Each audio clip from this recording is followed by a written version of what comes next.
merupakan saat yang tepat untuk menjadi diri sendiri. Jadi tingkatnya itu sudah S3, jadi tidak boleh membebek begitu ya. Sudah levelnya itu sudah elang, bukan lagi bebek. Kalau bebek nanti endingnya jadi bebek goreng gitu ya.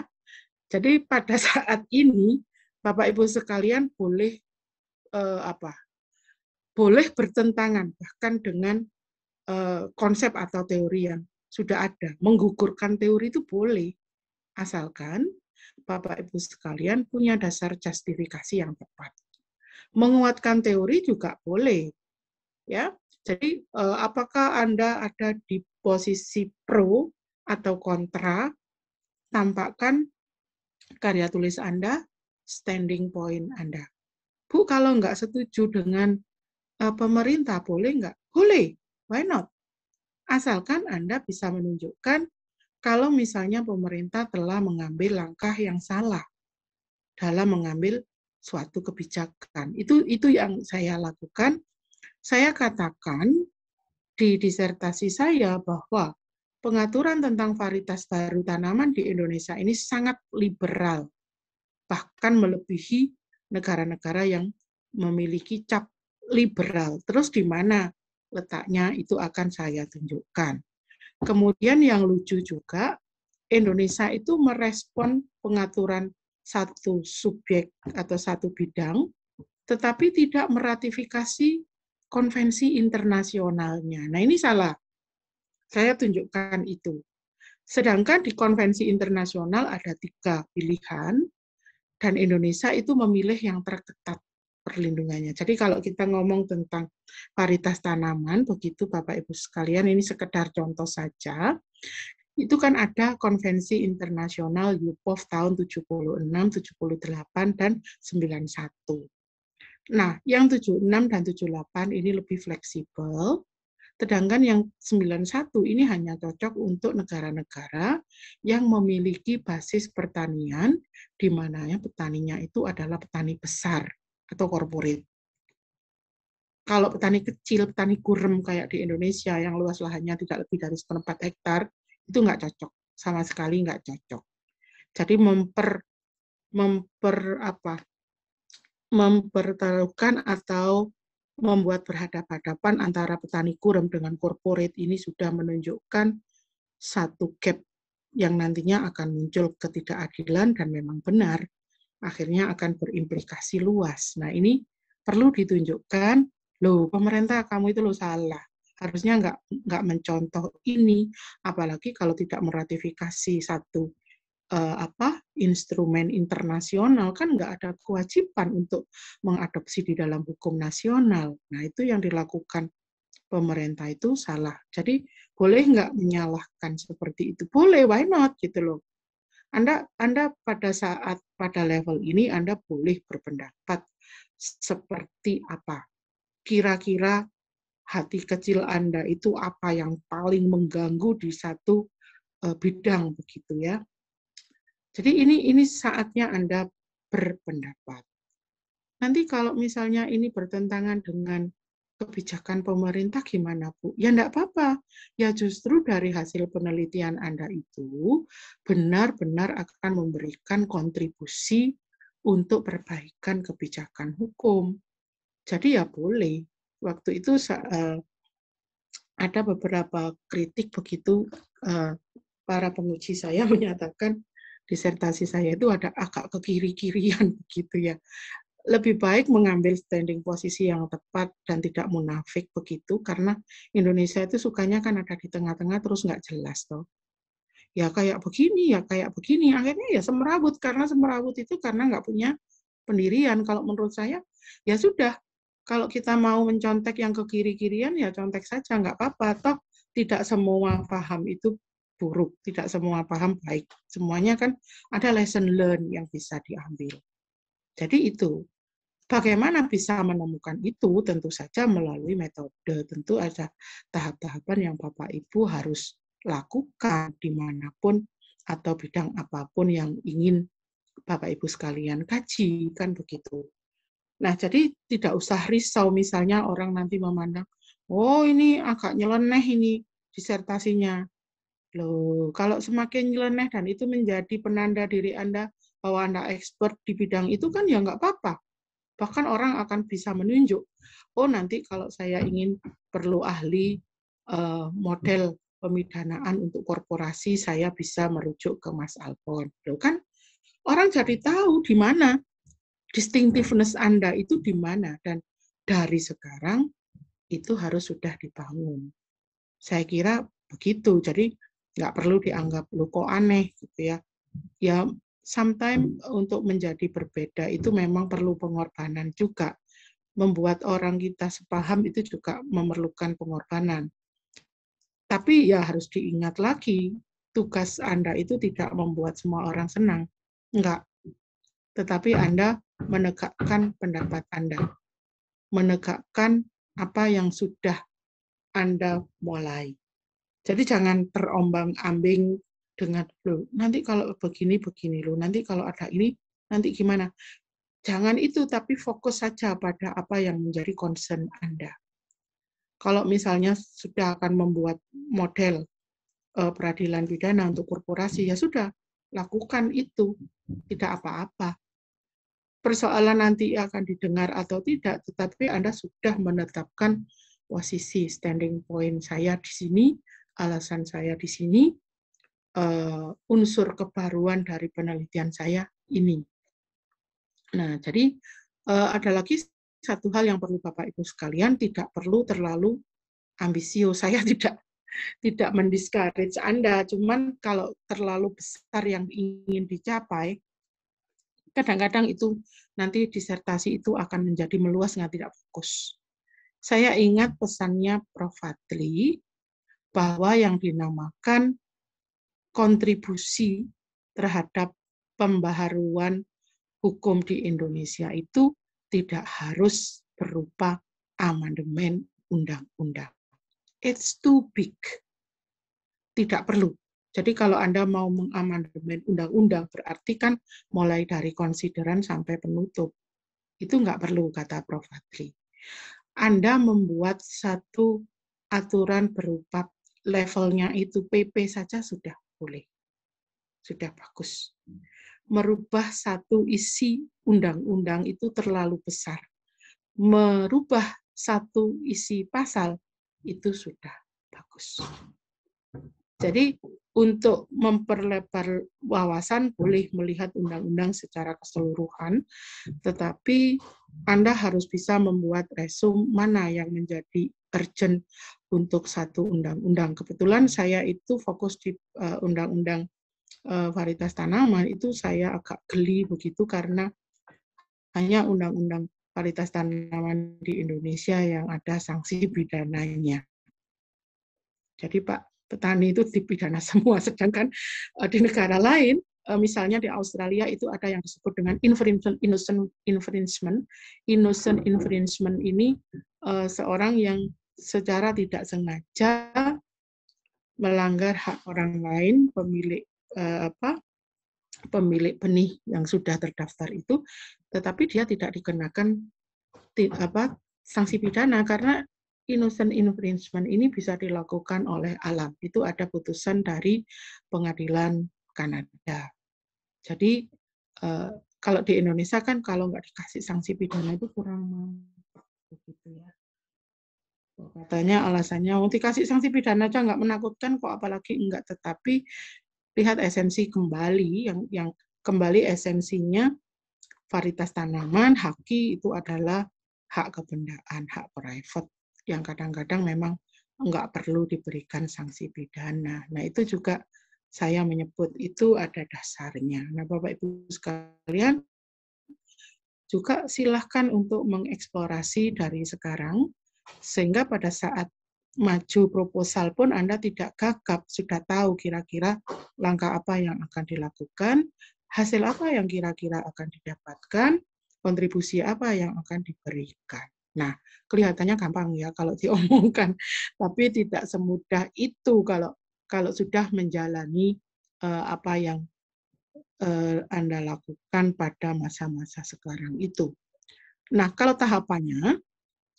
tahapannya itu bisa berbeda-beda dari perguruan tinggi yang satu dengan perguruan tinggi yang lain, tentu saja ada bagian proposal, kemudian ada rancangan disertasi atau praproposal, kemudian ada usulan penelitian.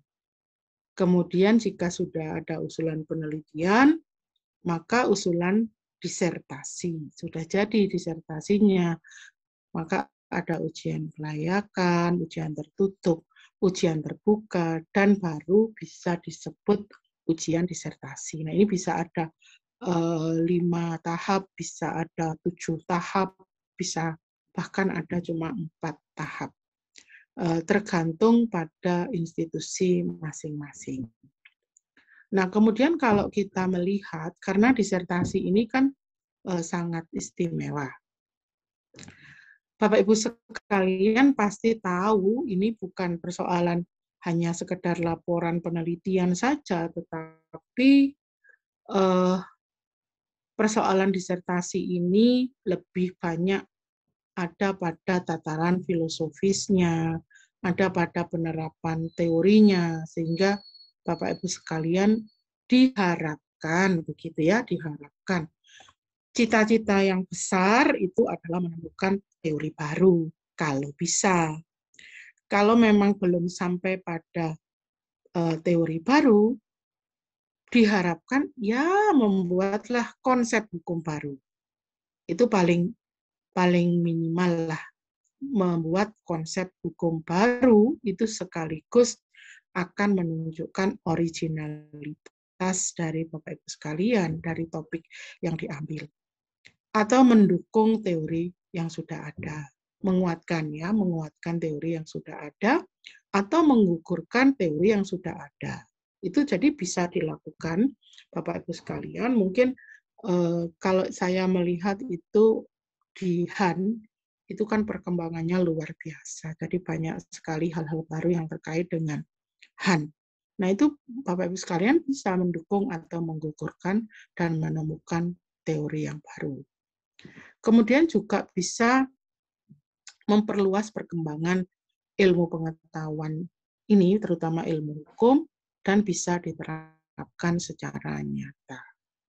Oleh karena itu, idealnya disertasi itu ya harus disertai diskusi-diskusi yang mendalam. Bagaimana kita bisa melakukan diskusi? Bisa nggak melakukan diskusi sendiri? Bisa. Nanti saya membuat atau saya menugaskan Bapak Ibu sekalian untuk membuat apa yang disebut dengan mind mapping dan literatur review. Itu salah satu cara untuk diskusi yang bisa dilakukan dengan melihat pada penemuan-penemuan ataupun teori-teori yang lebih dahulu sudah dibahas oleh orang lain. Nanti pada saat Bapak Ibu sekalian membuat literatur review, Bapak Ibu sekalian bisa memilih mana yang pro dengan pendapat Bapak Ibu sekalian, mana yang kontra. Nah, dari situ kita akan mendapatkan sintesa dari mereka yang pro dan kontra itu kira-kira bagaimana. Tentu saja literatur review itu juga harus diartikulasikan dengan baik. Pendapat Bapak Ibu apa? Dari profesor ini mengatakan ini, profesor ini mengatakan ini. Kalau misalnya saya setuju dengan profesor ini, alasannya apa? 1, 2, 3, 4, 5. Nah, itu juga ada nilai tambah dari disertasi itu. Selain itu, selain mengartikulasikan pendapat dengan baik, juga jangan dilupakan penyampaian itu harus diikuti dengan kerapian berbahasa yang baik, alur berpikir yang linier, serta kesimpulan yang logis, gitu ya. Kalau saya rasa saya dan Mas Alton ini termasuk orang yang beruntung karena S2 di luar negeri pada saat awal-awal itu pasti diajari apa yang disebut dengan critical thinking dan academic writing. Cuma di sini kan kayaknya kurang gitu loh. Seharusnya ada kelas tersendiri bagaimana kita itu melakukan critical thinking dan academic writing itu agar apa? Agar kita biasa berpikir secara linear dan straight to the point. Beberapa kali begitu, saya berpengalaman sebagai co-promotor itu harus membiasakan itu menularkan critical thinking ini pada mahasiswa bimbingan saya, karena orang Indonesia itu punya kecenderungan kalau berpikir itu seperti obat nyamuk bakar loh ya. Jadi sebetulnya itu mau ngomong B, muter dulu sampai Z, balik ke A, balik lagi ke B. Nah, itu yang sebetulnya tidak efisien dalam berbahasa, dan juga nanti akan membingungkan Bapak Ibu sendiri. Jadi, kalau pesan saya dulu, pengalaman saya S2, menulis itu harus diawali dengan ini, main idea. Main idea-nya disebut belakangan boleh, disebut di depan boleh. Kemudian ada supporting idea-nya. Supporting idea itu bisa pernyataan, bisa data, bisa fakta, bisa apapun juga. Yang itu akan mendukung main idea pokok pikiran pertama. Dibuat aja seperti itu, membuat kalimat pendek-pendek. Atau kalau mau latihan, silakan Bapak Ibu membuat artikel, kemudian jangan mahasiswa S1 yang disuruh membaca. Coba anak kelas 2 SMP saja suruh membaca. Kalau bisa memahami, berarti itu artikel yang baik. Karena orang tanpa latar belakang hukum bisa paham. Nah, kebanyakan mahasiswa yang saya bimbing itu sudah berhasil membuat bingung beberapa guru besar. Hebat. Jadi bagaimana cara dia itu menulis sampai berhasil membuat promotor itu ngamuk-ngamuk. Jadi kalau sudah begini, ya sudahlah, itu adalah derita kopromotor yang harus duduk bersama dengan mahasiswa, meluruskan kembali gagasan yang akan ditulis oleh si mahasiswa. Saya itu juga mengalami juga promotor puri. Ya karena mahasiswanya itu enggak gitu ya. Dikasih masukan itu enggak direken. Terus pore katanya gini, sudah enggak saya enggak mau kamu bimbingan saja sama Bu Yuli Lola, ya repot kalau begini. Akhirnya beberapa kali itu ya harus duduk bersama, memang enggak cukup kalau enggak ketemu, kurang mantap begitu ya. Bahkan saya punya pengalaman membimbing mahasiswa kelas Jakarta, itu outline itu sampai saya buatkan karena si mahasiswa ini cenderung, ya itu, malala kalau orang Medan bilang itu, ngeluyur kemana-mana, pikirannya itu harus didudukkan kembali. Nah itu, jadi Anda harus tahu begitu, ada saatnya Anda mencari, ada saatnya Anda berhenti.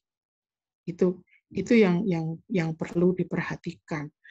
Memang biasanya kalau pada awal-awal kuliah, idealismenya itu tinggi. Waduh, kalau bisa itu akan merubah sistem hukum Indonesia. What? Jadi kan, waduh, kok ini kok besar ini tujuannya. Ternyata nanti. Tapi juga jangan terlalu sederhana. Kemarin ada pertemuan semacam workshop begitu untuk anak-anak mahasiswa S3 yang ingin menulis proposal.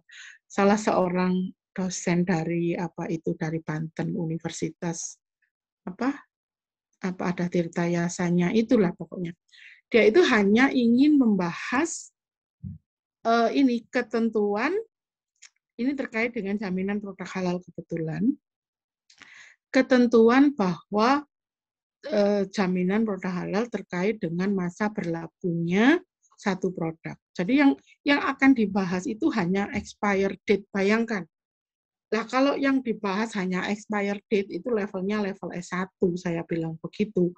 Kebetulan ini mahasiswa ini mengajar perlindungan konsumen juga. Jadi sebetulnya undang-undang jaminan produk halal itu banyak yang bisa dikritisi, kewajiban pemerintah untuk membuat lembaga selain LP POM UI itu juga menjadi tantangan. Membuat satu aturan bahwa kalau semua barang yang beredar di seluruh Indonesia itu harus mendapatkan sertifikat halal, itu juga agak over-regulated. Saya melihat banyak hal yang aneh di dalam Undang-Undang Jaminan Halal. Bayangkan kalau semua barang yang beredar di Indonesia harus mendapatkan sertifikat halal, itu bagaimana? Bahkan malah meluas, tidak hanya pada barang, tetapi juga jasa. Loh, tambah repot ini. Masa nanti kulkas-kulkas juga halal, sandal halal, jilbab halal, apa saja halal, itu kan nggak masuk akal gitu loh. Terus juga tidak membatasi. Bagaimana kalau barang itu yang memang esensinya haram? Masa harus dimintain sertifikat? Nanti ada bir yang halal. Loh, repot ini nanti. Kalau sudah barang itu memang esensinya tidak halal, ya dikecualikan. Nah, yang lebih sulit lagi adalah bagaimana satu barang diproduksi dengan misalnya memakai atau menggunakan sistem finansial yang halal. Bagaimana ini ukurannya apa? Kan repot ya.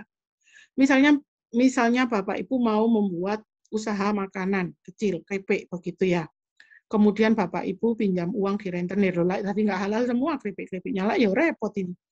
Ini sebetulnya banyak yang bisa dikritisi dari aturan Undang-Undang Jaminan Produk Halal ini yang over-regulated. Ini banyak yang bisa diambil sebagai contoh gitu.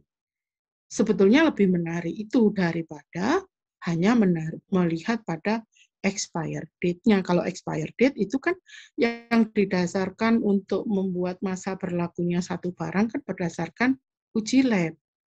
Kalau uji lab-nya menentukan, oh ini bisa sampai 3 bulan, Bu, ya sudah, kan harus diikuti. Sesimpel itu. Jadi, untuk level S3 ya harus ditingkatkan levelnya. Saya memberikan banyak masukan kepada Mbak siapa kemarin, Mbak Syariah kalau nggak salah namanya. Ya, itu penting. Jadi Anda juga harus bisa melihat esensi apa sih yang sebetulnya ingin ditulis di dalam disertasi itu. Oke, saya buka forum diskusi kita dulu, silahkan. Kira-kira apa yang ditanyakan? Monggo, Bu Jundi. Terima kasih. Assalamualaikum, Bu Jundi. Ada beberapa pertanyaan, mungkin ini juga menjadi salah satu pertanyaan dari teman-teman. Jadi kami dan beberapa teman itu kan sedang menyiapkan untuk menentukan standing point. Cuman persoalannya itu adalah yang mungkin hari ini sampai hari ini belum kami sepakati itu terkait satu, Bu. Sebetulnya kalau berbicara mengenai standing point itu sampai mana cakupan luasnya itu. Anggap saja begini, ini mungkin menjadi ilustrasi dari saya. Kalau misalnya saya akan melakukan penelitian tentang pengelolaan sumber daya air, katanya dengan tujuan untuk kemakmuran dan kesejahteraan rakyat, itu area besarnya begitu. Lalu cakupan yang lebih sedikit lebih kecil lagi adalah saya melihat di sana ada kekosongan hukum, lalu ada inkonsistensi hukum, dan ada konflik of norm. Lalu yang tahapan ketiga itu adalah 5W1H, itu ada sebuah pertanyaan-pertanyaan itu. Nah, pertanyaan saya itu sebenarnya standing point itu masuk di cakupan mana? Apakah di area yang besar itu, ataukah yang di tengah tadi, ataukah yang paling kecil langsung fokus ke ke pertanyaan. Kalau yang di tengah tadi kan legal isunya begitu. Lalu yang nomor 2, Ibu, kalau tadi Ibu menyampaikan bahwa jangan terlalu besar untuk memberikan rekomendasi dalam artian membuat sebuah undang-undang, karena itu terlalu besar, it's too big, katanya begitu. Tapi kalau saya melihat bahwa sebetulnya ada satu hal yang itu sebenarnya belum diatur oleh undang-undang. Sementara kalau cukup diatur oleh PP misalnya, sementara undang-undang belum ada, itu kan berarti aneh, karena hierarkinya belum muncul. Lalu bagaimana dengan persoalan ini? Terima kasih dari saya. Oke. Jadi untuk yang pertama, apakah di level filosofinya atau pelaksanaannya, itu bisa ditelusuri, Ibu. Ibu lebih tertarik kemana? Tentu saja dalam level disertasi, hal-hal yang menyangkut hal-hal yang bersifat filosofis tetap harus ada. Tetapi kalau misalnya sarannya, kan tentu saja kita kembali lagi ke substansi hukumnya, atau Bu. Jadi substansi hukumnya itu kan bisa pada tataran undang-undang ataupun di dalam tataran PP misalnya. Jadi Ibu dari sekarang sudah fokus kemana? Kalau misalnya sumber daya air itu sangat menarik untuk saya karena semakin lama itu akan terjadi komersialisasi sumber daya air dan itu akan menutup akses rakyat biasa untuk mendapatkan air bersih. Itu sebetulnya isu yang sangat-sangat seksi, Bu. Itu sangat menarik. Jadi Ibu bisa melihat kewajiban negara harus ada. Itu kan termasuk kebutuhan yang sangat-sangat mendasar, fundamental untuk menyediakan air. Dan juga membatasi korporasi agar tidak menguasai sumber air semuanya. Ada pembatasan-pembatasan tertentu. Ibu fokus pada mana? Pada hal-hal yang bersifat besar, bukan berarti tidak boleh memberikan masukan untuk merubah undang-undang, it's okay gitu. Tetapi yang lebih relevan atau lebih reliable begitu ya, lebih nyata mungkin dalam bentuk yang kecil, misalnya ini harus begini, harus ada misalnya konsep benefit sharing. Kalau suatu daerah itu memiliki sumber daya air, kemudian swasta atau corporate mau masuk, tentu saja harus ada imbalan yang merata untuk mereka, tidak menjadi terpinggirkan dan hanya menjadi penonton begitu. Atau harus ada konsep prior informed consent begitu. Artinya karena sumber daya air itu dimiliki oleh masyarakat secara komunal, tentu saja harus ada izin dulu sebelum mereka melakukan eksplorasi maupun eksploitasi. Kan dari sisi mana Ibu akan melihat itu? Kalau yang kedua tentu saja, kalau hal itu belum diatur oleh undang-undang, Ibu boleh. Nah, bagaimana cara isu hukum yang belum diatur oleh undang-undang? Hal yang pertama yang harus ditemukan adalah konsep hukumnya. Menemukan elemen-elemennya. Dari elemen-elemennya itu kita akan tarik nilai-nilainya. Dari nilai-nilainya akan kita buat atau kita masukkan ke dalam formulasi aturan di dalam pasal. Nah, begitu Ibu. Jadi itu pekerjaan besar dan itu akan memakan waktu yang lama. Jadi kalau misalnya Bapak Ibu sekalian berhenti pada menemukan konsep hukum saja sudah sangat bagus. Karena itu kok nanti akan membuka orang lain untuk melanjutkan penelitian Bapak Ibu sekalian. Jadi nggak usah kalau orang Jawa itu ngomong terlalu besar, nggak boleh terlalu besar ngongkonya itu loh gitu loh. Maksudnya penelitian ini tidak harus diselesaikan Bu Jundi semuanya, tetapi kan dari penelitian Bu Jundi itu membuka ruang untuk orang lain meneliti dan melengkapi hal yang sama yang belum diselesaikan oleh Ibu begitu. Jadi kalau misalnya memang topik itu belum diatur undang-undang, itu oke, nggak apa-apa. Bahkan itu bisa dijadikan satu isu yang menarik, apalagi kalau Bapak Ibu sekalian melengkapi dengan comparative approach. Itu sangat menarik akhirnya. Karena dari comparative approach itu kita bisa menemukan banyak hal. Atau kalau misalnya Bapak Ibu melakukan comparative approach, bisa juga melihat satu topik berdasarkan level aturannya, Bapak Ibu sekalian. Jadi level aturan internasional seperti apa? Kemudian level aturan nasional seperti apa? Kira-kira adakah yang kurang pada saat penerapan konvensi internasional misalnya? Kalau saya gampangnya begini, dari topik saya menganalisis ada 7 konvensi internasional. Dari 7 konvensi internasional itu nanti mengacu pada konvensi yang paling baru, yaitu TRIPS. Nah, dari TRIPS saya melihat respon negara-negara. Karena negara-negara peserta WTO itu dikategorikan 3. Negara maju, negara berkembang, negara less development, negara terbelakang. Bagaimana responnya? Itu dari sifat status negaranya. Bagaimana dengan geopolitiknya? Karena apa? WTO itu berlaku di seluruh dunia dan dia memiliki memiliki gigi begitu karena ada panelnya. bukan sekedar soft law, tapi itu hard law. Nah, dari geospasialnya kita lihat negara-negara selatan seperti apa, negara-negara utara merespon seperti apa. Itu akan banyak sekali lesson learn yang bisa kita dapatkan, Bapak Ibu sekalian. Jika Bapak Ibu sekalian melakukan penelitian dengan sungguh-sungguh. Atau Bapak Ibu sekalian melakukan komparasi. Oh, sistem common law seperti ini. Oh, yang di sistem civil law seperti ini. Indonesia mau yang mana? Karena di beberapa negara, di beberapa bagian dari hukum seperti sekarang, itu bisa menjadi kabur antara sistem yang common law dan civil law. Civil law mengadopsi common law juga menyerap civil law. Tapi tetap itu ada lesson learn yang bisa didapatkan, Ibu. Jadi silahkan. Yang jelas, jika isu atau topik itu belum dibahas, maka temukan dulu konsep hukumnya.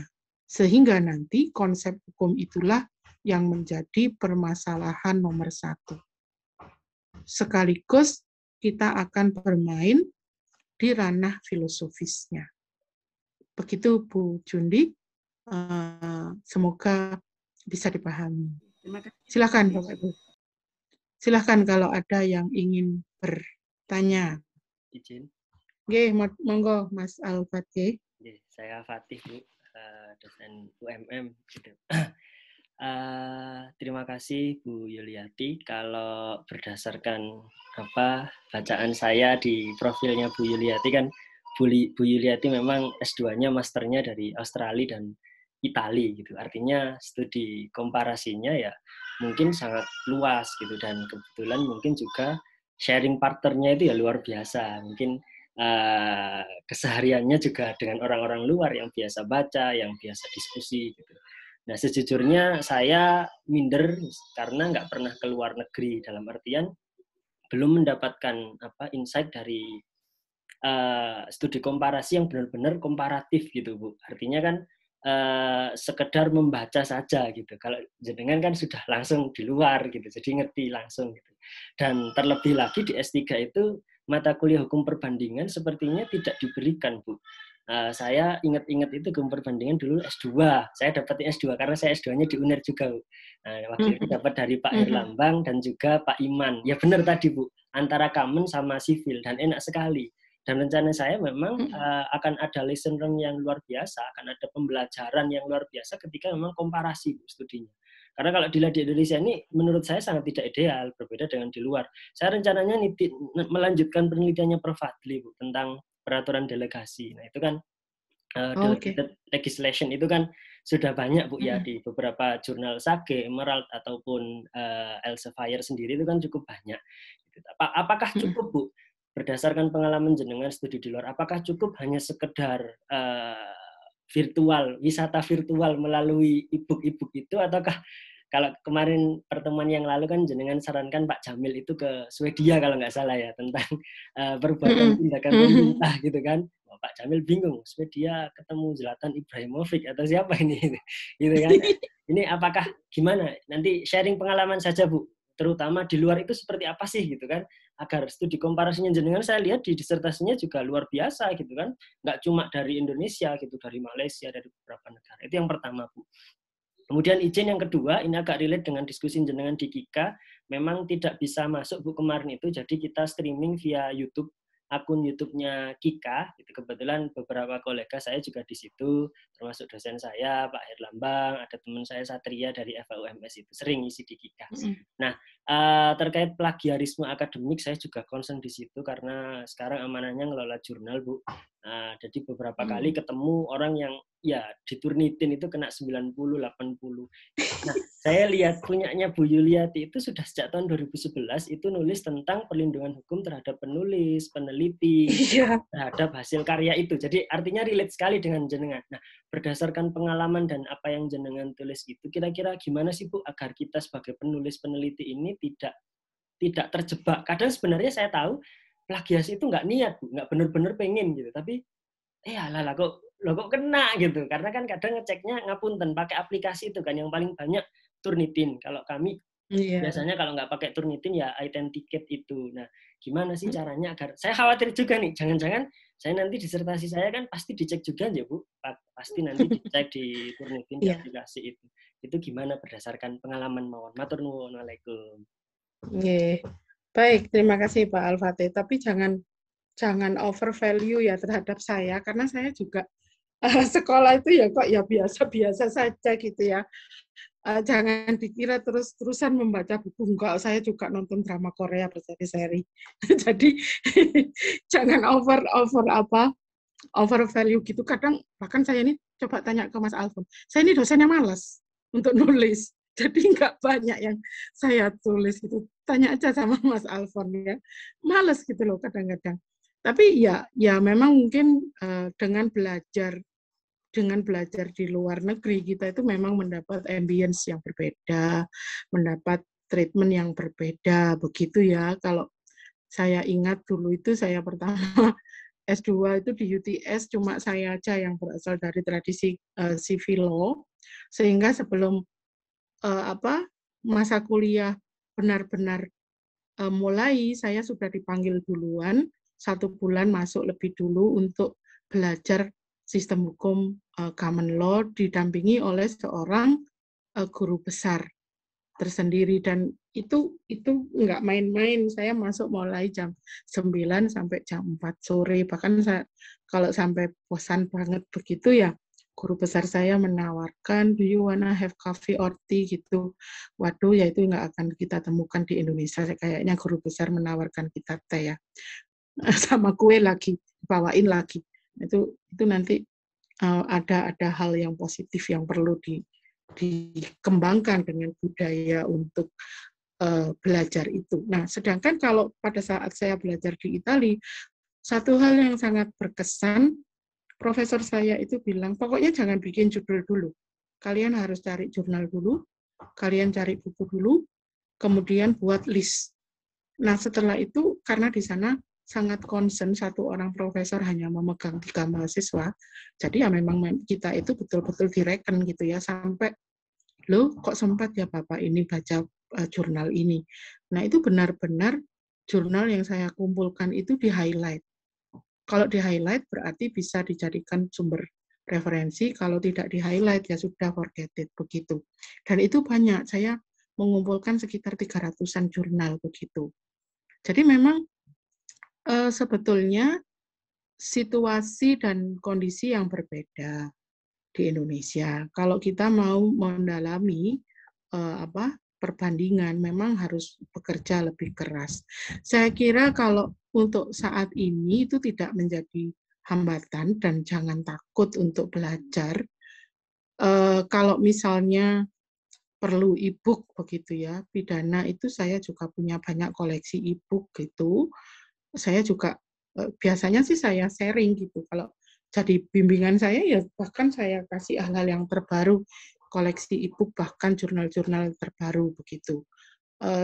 Contohnya saya sekarang membimbing Mbak Emilda, ini sudah mau selesai tinggal ujian terbuka tentang pengetahuan tradisional, itu dia saya berikan aturan-aturan dari Andean countries, dari negara-negara di sisi pegunungan Andean, artinya Argentina, Brasilia, Chili. Nah, itu kan orang jarang sekali menoleh ke sana gitu.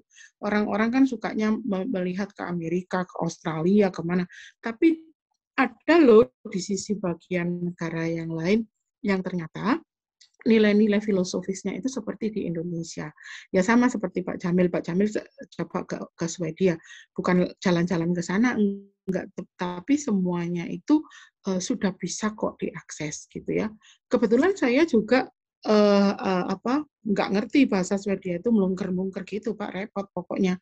Tetapi saya kebetulan menemukan FNI, satu institusi yang sangat concern tentang perlindungan petani, dan dia mendapatkan mengumpulkan jurnal banyak banget, dan itu merupakan keuntungan tersendiri bagi saya. Jadi saya tinggal download aja begitu. Nah, memang saya kira begini Bapak Ibu sekalian, kalau kita itu hanya membaca dan membahas sekilas, itu pasti akan lupa.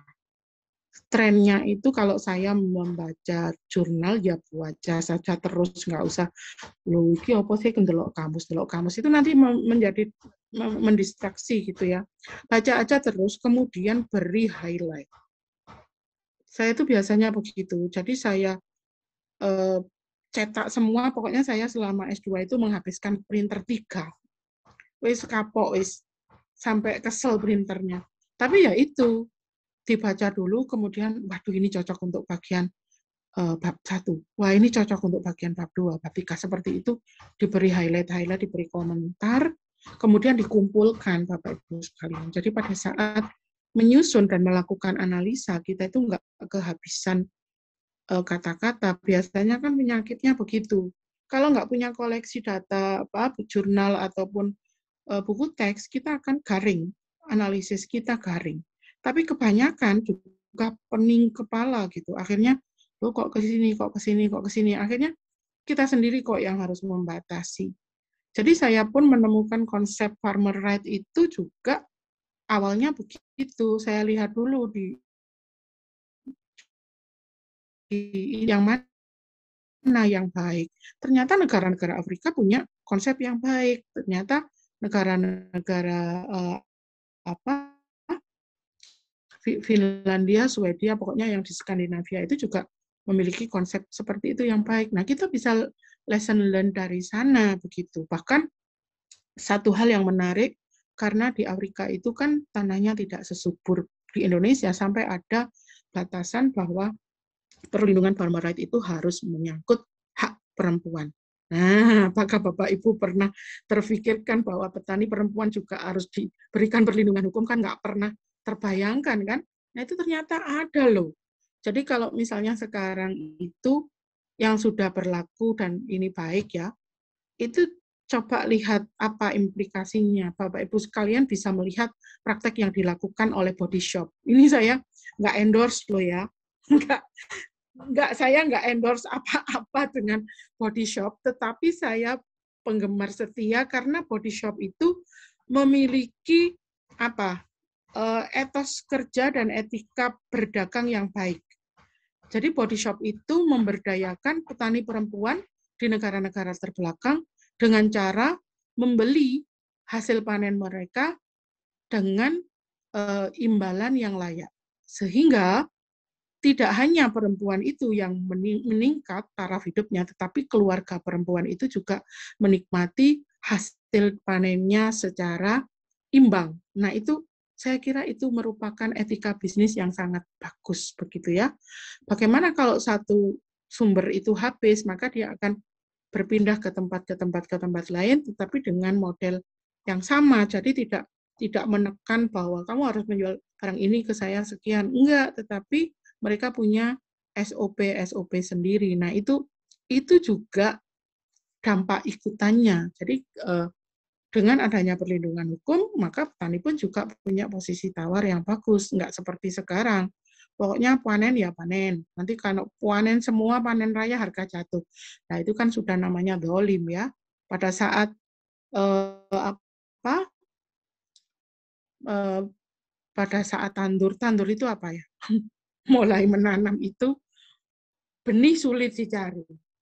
Pada saat pemupukan, pupuknya hilang. Nah, itu kan ini kembali lagi pada ketidakpedulian pemerintah. Itu yang sangat mengganggu saya sebetulnya Bapak Ibu sekalian.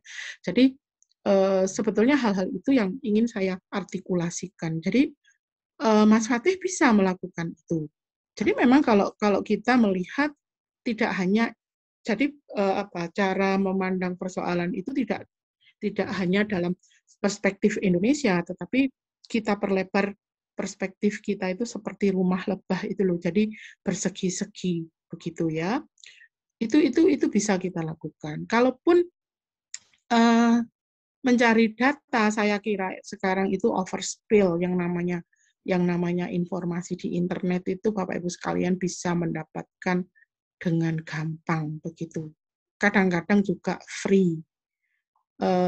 sebetulnya kalau ini sebetulnya bukan pembenar gitu, cuma saya itu termasuk orang-orang yang anti Scopus begitu ya, karena itu menghalangi hak orang lain. Seharusnya sudah menjadi guru besar, cuman gara-gara Scopus itu sebetulnya menunjukkan rasa yang tidak percaya diri. Saya itu malas juga untuk urusan mengurus guru besar. Bukan persoalan begitu, karena indeksasi dan juga apa yang dipegang oleh Elsevier itu Science Direct itu kan juga di Jerman digugat loh. Di Jerman, di Amerika digugat karena itu monopoli ilmu pengetahuan. Bayangkan kita mau akses jurnal kita, kalau masuk sana bayar, itu kan konyol. Nah, itu yang terjadi begitu ya. Kenapa Indonesia tidak membuat indeksasi sendiri begitu? Dan itu bisa tidak menghalangi hak orang lain. Itu Bapak Ibu senior kita itu yang sudah 4E banyak loh terkendala dengan Scopus. Saya pun juga males gitu ya ngurus ya. Saya 4A itu sudah mulai tahun 2007, tapi ya males, bodo amat. Nanti kalau nasib membawa saya ke guru besar ya ke sana. Nggak Scopus-Scopusan. Bukan berarti saya itu apa ya, pokoknya saya nggak suka gitu kalau dipaksa-paksa, apalagi dasarnya itu seringkali merugikan orang-orang yang berasal dari Fakultas Hukum. Bayangkan Fakultas Hukum kemudian reviewernya orang alam, ilmu alam, repot. Bahkan saya pernah mengikuti satu penataran atau workshop gitu di Bali ya. Workshopnya ini tentang ADR. Kebetulan pembicaranya dari Amerika, penerjemahnya dari sastra Inggris. Mampus deh pokoknya. Semua istilah hukum diterjemahkan menurut sastra Inggris letterlek. Jadi injury itu apa, null and void itu apa, wis pokoknya coba lo sampai saya tuh telinga saya itu sampai seperti diidik-idik gitu. Null and void dikatakan kosong dan kosong. Ya apa itu null and void itu kan ya batal demi hukum. Ya karena memang nggak mengerti konsep bahasa Inggris hukum, akhirnya ya diterjemahkan aja apa letterlek gitu. Akhirnya gemes saya. Nah, itulah yang kadang-kadang juga nggak adil gitu ya. Selama ini belum ada ya Menteri Pendidikan yang dari orang hukum ya. Selama kita itu akan terpinggirkan, ya gitu-gitu aja gitu ya. Saya mau berusaha untuk menulis jurnal, cuman coba aja kirim ke Unsri, karena Unsri sudah terindeks Scopus gitu. Kalau yang dari mahasiswa saya itu nggak tahu itu diterbitkan di mana. Ada yang diterbitkan di Portugal, ada yang diterbitkan di Kazakhstan, entah itu daerah antah berantah begitu ya. Tapi karena ada keharusan berskopus coba, kan semua jadinya maksa. Kalau memang yang oke banget gitu ya nggak apa-apa. Ada yang diterbitkan di Singapura, ada salah satu mahasiswa saya yang barusan selesai S3 tentang merek gitu ya. Tapi dia juga memang S2-nya di Amerika. Tapi kalau yang diterbitkan di Spanyol itu gimana kita akan ngecek? Spanyol itu termasuk negara yang malas pakai bahasa Inggris.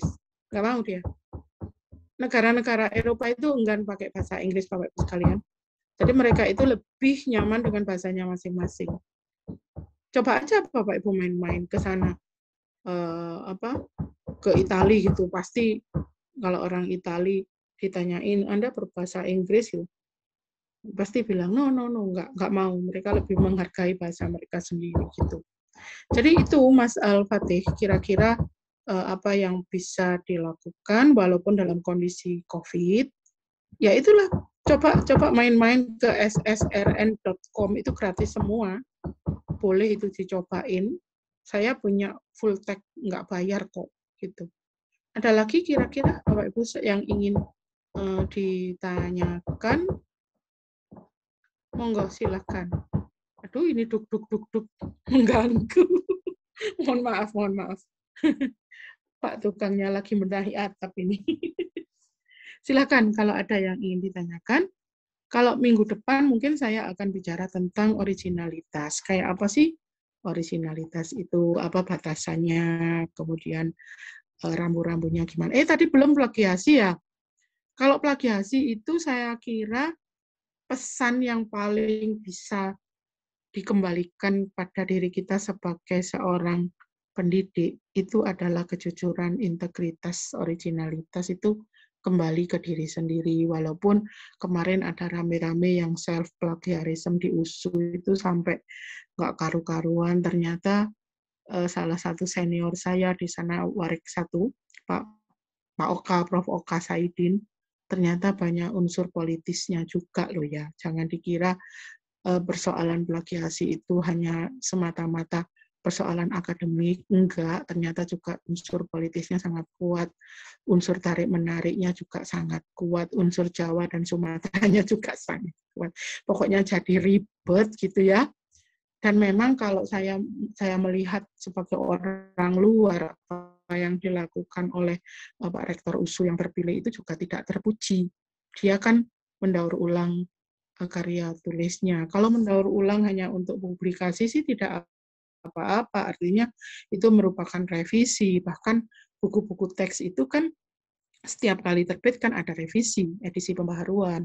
Tetapi kalau disertasi kemudian di bahasa Inggris kan dari bahasa Indonesia dipakai untuk naik pangkat, nah itu juga ada unsur ketidakjujuran sih.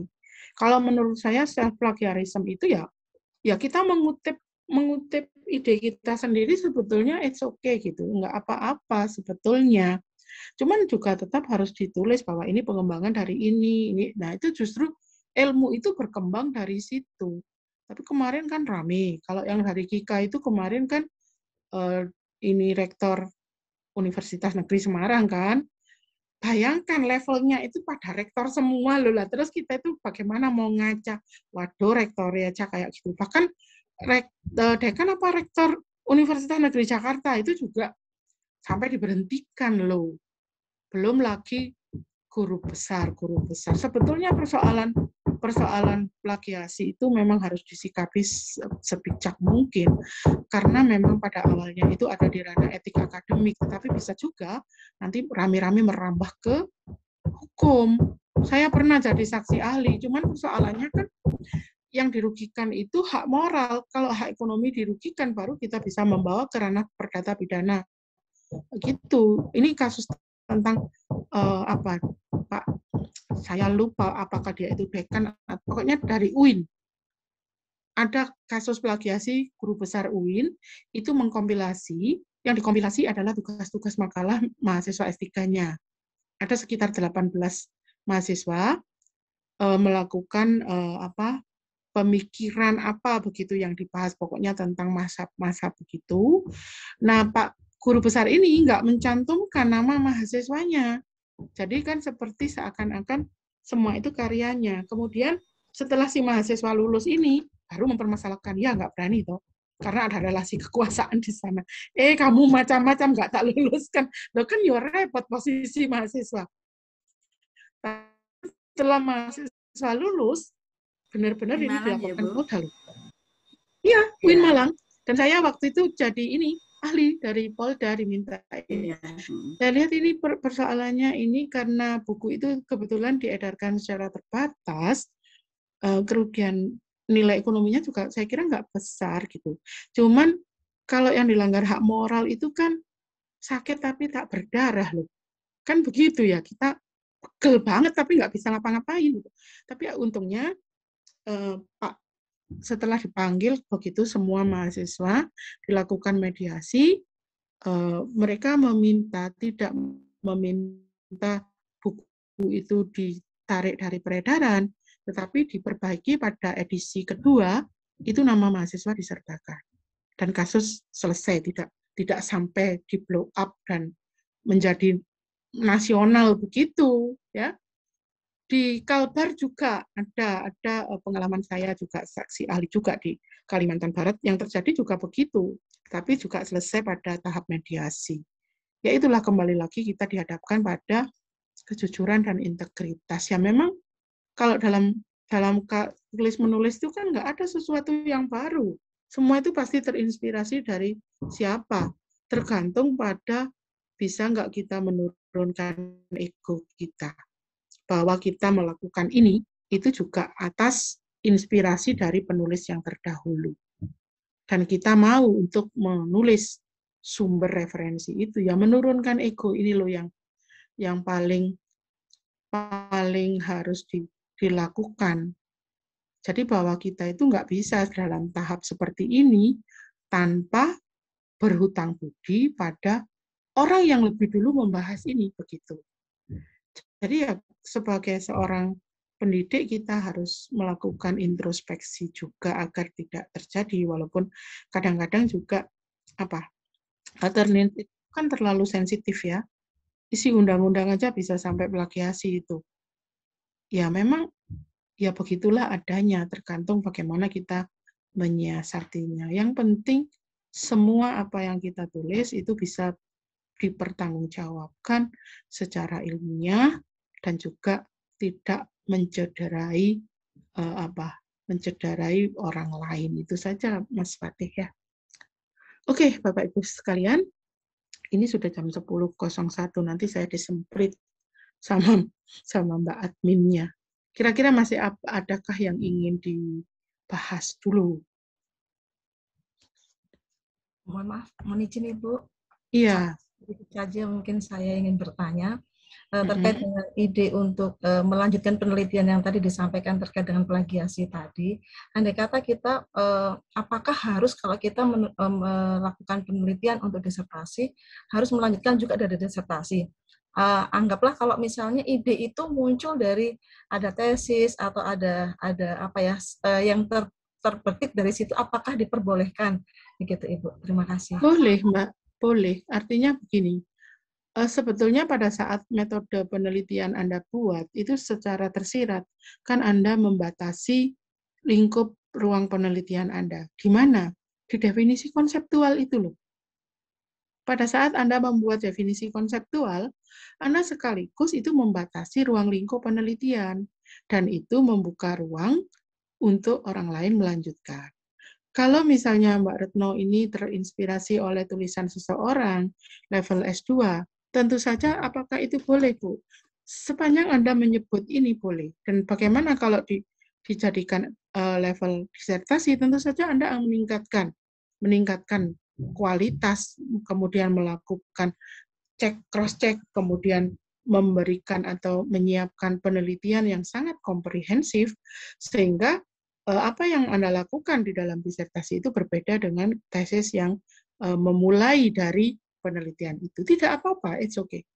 Tentu saja yang paling ideal kalau misalnya Anda menemukan ide yang paling orisinil, tetapi kan kayaknya sih ya nggak mungkin ya kalau Bapak Ibu sekalian suka belajar sastra gitu ya, orang sastra yang ditulis oleh Shakespeare aja itu inspirasinya juga dari Timur Tengah kok.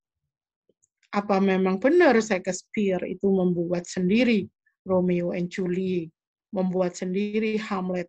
Enggak, itu ada.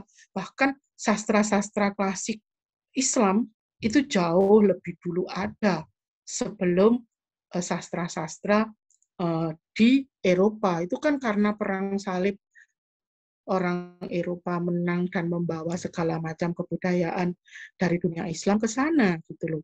Jadi ya itulah sebetulnya tidak ada yang baru di muka bumi. Boleh Mbak, nggak usah khawatir. Yang jelas walaupun dari level yang berbeda, tapi ada distinctiveness-nya. Nilai Anda itu apa yang berbedanya, gitu Mbak Retno ya.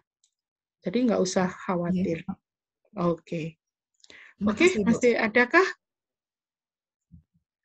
Jika sudah cukup, maka kita akan ketemu lagi hari Rabu mendatang. Begitu.